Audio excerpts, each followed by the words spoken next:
j'espère que vous allez bien. Aujourd'hui, on se retrouve dans une nouvelle vidéo bilan du challenge lecture Dévorez-les tous, organisé par Pénélope de la chaîne Plop et de Juliette de la chaîne Livre et Sortilège. Alors, on se retrouve devant mon PC parce que ça va être beaucoup plus simple pour moi, vu que tout est sur mon PC et ça va m'éviter d'avoir plusieurs papiers. Déjà, j'ai deux trois feuilles pour pas trop me perdre. Donc, pour ceux qui ne me suivent pas sur Instagram, j'ai décidé de participer cette année au challenge, à la première édition du challenge Dévorez-les tous, qui s'est déroulé du 18 novembre du 18 novembre, oui, il me semble, c'est 18 novembre au 18 janvier, ou 17, peut-être, mais sur les 2 mois. Donc voilà, j'ai pas tout, euh, tout plié le challenge, mais j'ai quand même obtenu 4 badges, donc ça suffit à réussir le challenge. Voilà, j'ai fait 64 points sur un total de 250. Donc voilà, je suis quand même assez content. J'aurais aimé faire mieux. On fera mieux pour la seconde édition. Hein, on l'espère, on croise fort les doigts. Mais en tout cas, voilà, c'était quand même hyper intéressant comme challenge. Moi, j'ai pas fait spécialement de pile à lire puisque je n'ai pas énormément de livres dans ma palle pour ça. Mais je pense que l'année prochaine, la prochaine fois, je m'organiserai un peu mieux de façon à un peu donner des thèmes parce que c'est vrai que là j'ai lu beaucoup au feeling et j'ai pas vraiment pour chaque catégorie donné un livre spécial quoi. Donc c'est peut-être ça qui a pêché parce que finalement j'ai lu des trucs qui se chevauchaient et qui se ressemblaient, qui validaient les mêmes Pokémon et c'était pas possible. Donc, de toute façon, pour toutes les infos des filles, je vous mettrai tout dans la description, les Instagram, tout ça, et les YouTube. Et puis si, n'hésitez pas à nous rejoindre pour la seconde édition l'année prochaine. Je dis l'année prochaine, alors je ne sais pas si ça sera quand, mais pour la prochaine édition. Là, en plus, c'est vrai que ça tombait sur les périodes de fête. C'était pas forcément l'idéal pour moi. J'ai pris un nouveau travail, j'ai aussi les fêtes et tout, donc c'est hyper prenant. Donc, du coup, j'ai un peu galéré, mais je suis quand même fier de moi parce que sur ces 2 mois, j'ai quand même lu 9 romans, 8 mangas et une BD. Donc la BD, bon, c'est pas beaucoup, mais en vrai, 9 romans, je me dis que c'est bien par rapport au ratio que je pouvais avoir avant. Et voilà, alors il y avait des romans un petit peu plus courts que d'autres, mais en règle générale, j'ai quand même bien, enfin pour moi, j'ai quand même bien lu, donc je suis assez fier de moi là-dessus. Donc on va passer rapidement, je vais prendre par ordre chronologique de lecture. Je vais vous faire à chaque fois, je vais vous dire ce que j'ai lu. Je mettrai des petites affiches au montage à chaque fois des livres parce que la plupart des livres je ne les ai plus. Ce sont des livres que j'ai empruntés à la médiathèque. Donc autant faire tout pareil et puis pas galérer à chaque fois. Donc voilà, j'espère que ça va pas être trop brouillon. Donc on va commencer tout de suite. Alors on va commencer tout de suite par le tome 1 de Capitale du Sud, La Sang de la Cité par Guillaume Chamanadjan aux éditions Forge Vulcain. Du coup c'est le livre de... Alors il me semble que c'était le livre de novembre d'Explore un livre, qui du coup est organisé aussi par Pénélope et Juliette. N'hésitez pas à nous rejoindre d'ailleurs si ça vous tente. Donc voilà, j'ai lu ce tome 1. Mon avis était un peu mitigé. J'ai apprécié ma lecture. Pour moi, le plus gros bémol, ce sont les longs chapitres. Après, voilà, c'est intéressant. Il y a quelques petits trucs qui donnent envie. Et de toute façon, les filles m'ont tellement hypé pour lire le tome 2 que du coup, je pense que je vais me laisser tenter sur le tome 2. Ensuite, du coup, on continue dans l'ordre chronologique. J'ai lu le 2 mangas, le tome 3 et 4 de Dark Grimoire par Sakura Haru aux éditions Kana. Donc j'avais déjà lu le tome 1 et 2. Donc là c'est pareil, j'ai adoré la fin de l'histoire. Voilà, c'était hyper prenant. C'est une petite série en 4 tomes, donc c'est vrai que c'est assez rapide, mais ça suffit pour qu'on s'attache au personnage. Et vraiment, j'ai beaucoup aimé l'histoire. Je vous recommande si vous aimez tout ce qui est fantasy, magie. Alors ensuite, j'ai lu le tome 2 d'un journal d'un assassin par Martha Wells aux éditions La Talente. Alors j'ai lu aussi le tome 3 plus tard entre les 2 mois. Donc voilà, je vais faire en même temps. Donc j'ai lu le tome 2 et le tome 3. Toujours, toujours conquis par la série. On continue l'univers. Et puis, je suis toujours conquis par la série du coup du journal d'un assassin. J'aime beaucoup l'histoire, c'est science-fiction, ce sont des livres qui sont relativement courts, donc c'est super, c'est vraiment une histoire, un peu une enquête sur ce petit roman et tout. Donc voilà, là j'ai emprunté le tome 4 à lire, donc c'est que ça me plaît toujours autant. Et puis voilà, si vraiment vous aimez la science-fiction, les robots, et puis le côté un peu journal intime, tout ça, franchement, et puis enfin voilà, et puis l'intérieur, je trouve que l'intérieur est juste sublime en termes de mise en page. J'aime beaucoup. C'est vraiment, enfin, les éditions La Talente là-dessus, j'ai l'impression que c'est très très très très qualitatif. Ensuite, pour être un peu dans la vibe Noël, j'ai lu Cet hiver par Alice Oseman aux éditions Hachette. Alors c'est du coup une nouvelle de Nick et Charlie, de Heartstopper. Donc ça s'intègre un peu, je pensais que ça s'intégrait un petit peu entre le tome 3 et le tome 4, parce que du coup, entre le tome 3 au tome 4, je crois qu'on fête Noël, je sais plus bien, mais du coup, finalement, en fait, c'est là, du coup, de la lire après, c'est top, mais c'est vrai que du coup, on a quelques infos par rapport au tome 4, donc on sait comment ça se passe un tout petit peu. C'était feel good, ça m'a fait. C'était feel good, c'était mignon, c'était touchant par moment. Donc, toujours une bonne lecture. De toute façon, Airstopper, j'ai l'impression que ça sera toujours une bonne lecture. Je vais me laisser tenter cette année par des livres d'Alice Oseman pour voir si sa plume, du coup, me conquit sur beaucoup de ses livres ou si c'était uniquement sur la saga Airstopper parce que c'était un couple tout mignon et que l'histoire était mignonne et intéressante et développée. Et aussi, on aborde plusieurs points. Aussi, donc c'est vraiment ultra cool. Si vous connaissez pas, c'est pas la série, je suis désolé pour vous, mais de toute façon, je crois que j'en ai déjà parlé dans mes autres vidéos update et tout ça. Donc voilà. Ensuite, nous allons passer à la seule BD que j'ai lue. Du coup, la seule BD que j'ai lue, c'est Ce que nous sommes euh, aux éditions. Alors, c'était aux éditions Rue de Sèvres par Zep. Alors, je n'en ai pas beaucoup souvenir. Enfin, c'est très vague mes souvenirs.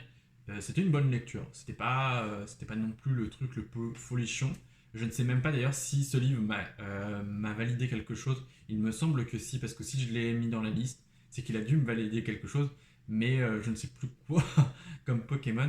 Mais en vrai de vrai, voilà, c'était une bonne lecture, mais ce n'est pas non plus un gros coup de cœur.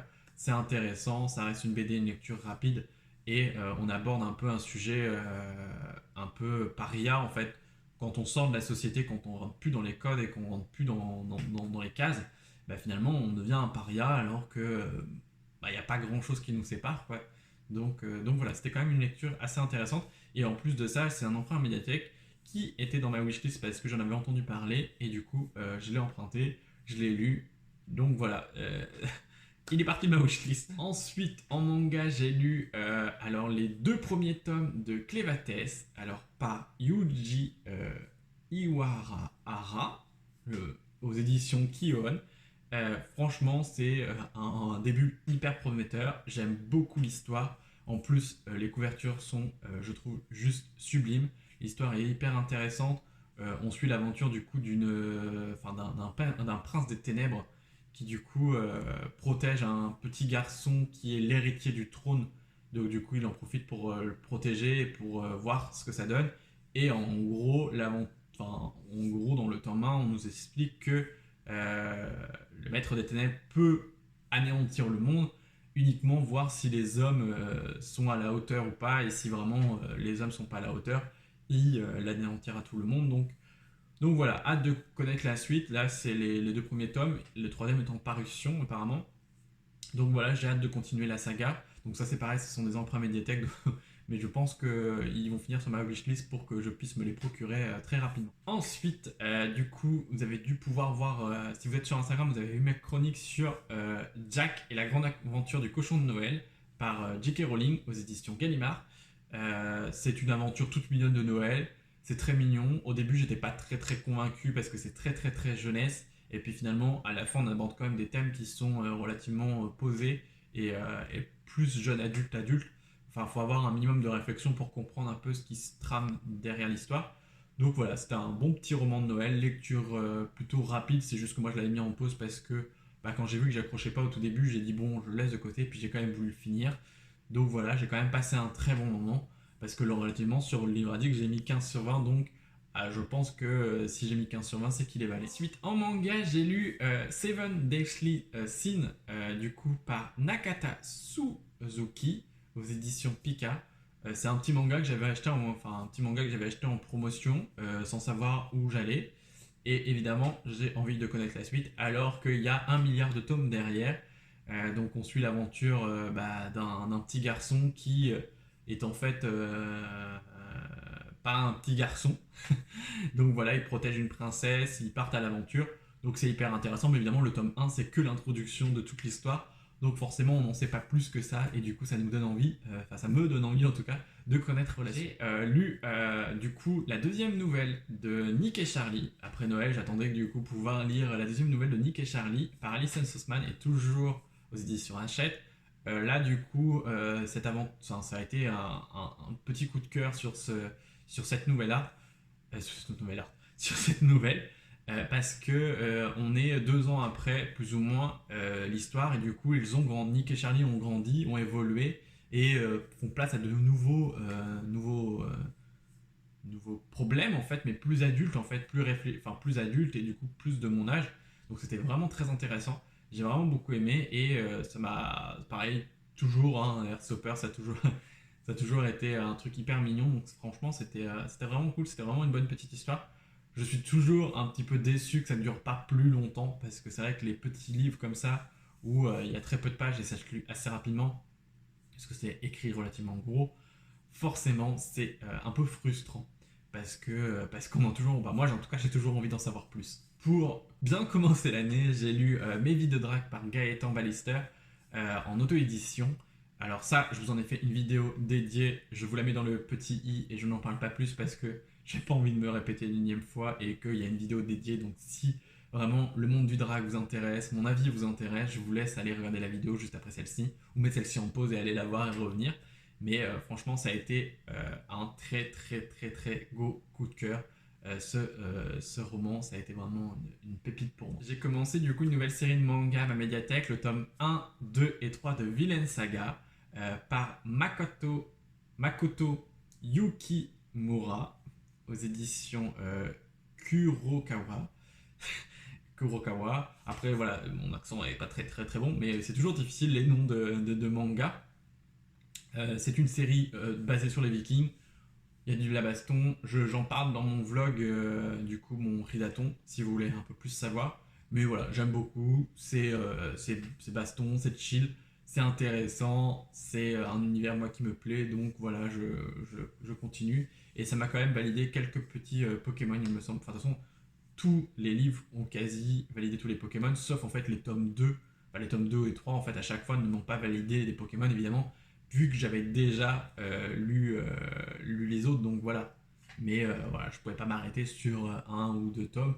Et puis voilà, je voulais quand même continuer mes suites. Pour valider nombre de Pokémon, j'ai lu Blackwater, le tome 2, par Michel McDowell, aux éditions Toussaint Louverture, qui, je le rappelle, ces couvertures sont juste sublimes, hein, qu'on se le dise.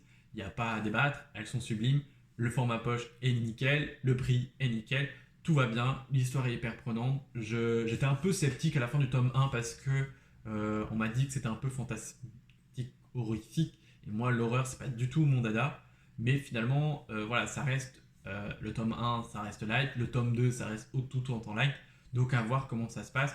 On m'a beaucoup dit qu'à partir de tome 3 c'est là que vraiment on accrochait beaucoup à la série, donc j'ai hâte de me plonger dans le tome 3 et de tomber amoureuse de la série, tomber amoureux de la série, hein, parce que bon après je m'en fous, amoureux, c'est pas gênant, mais voilà, j'ai hâte de continuer, puis de me faire mon propre avis sur la saga. Et pour finir tout ça, pour finir ces 2 mois tout en beauté, à la dernière journée, j'ai fini de lire Les Porteurs tome 1 par Cueva, aux éditions Thierry Magnier, qui, sans vous mentir, a été un coup de cœur. Je ne m'y attendais absolument pas, mais c'est un bon petit coup de cœur cette saga.